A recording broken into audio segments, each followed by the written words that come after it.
First of all, Doctor, what does the fall of Kherson mean? How significant is that?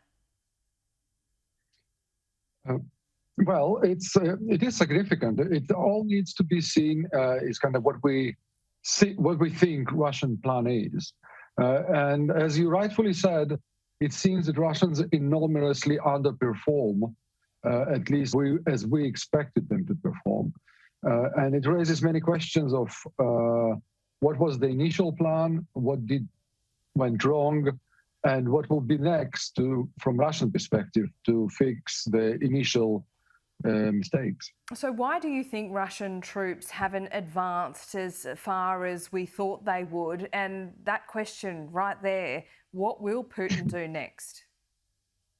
Well, what Putin is quite unexpected and unpredictable currently.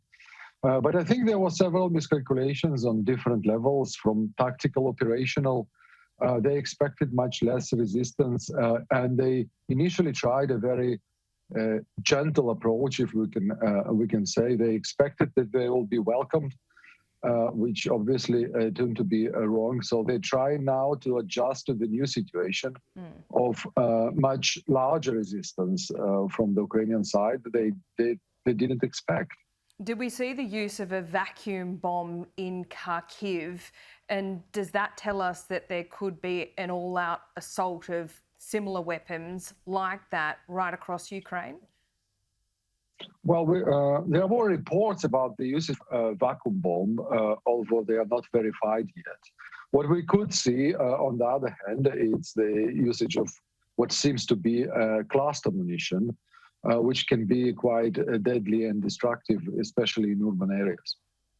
Well, they're targeting civilians as well. In the midst of a war, we don't talk about what might happen after, but these are clearly war crimes, aren't they? Well, whether it is war crimes or not, probably the investigations after the war will decide. They obviously target civilian targets, but it's in the midst of combat. And again, whether it's war crimes or not, now it's important to document everything, and then they will be presented. And there are several organizations who actually do that to present afterwards.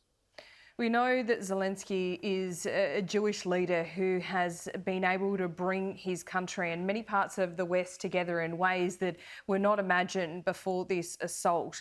Putin keeps on referring to him and his government as neo-Nazis. Now, of course, that's propaganda, but why is he saying that?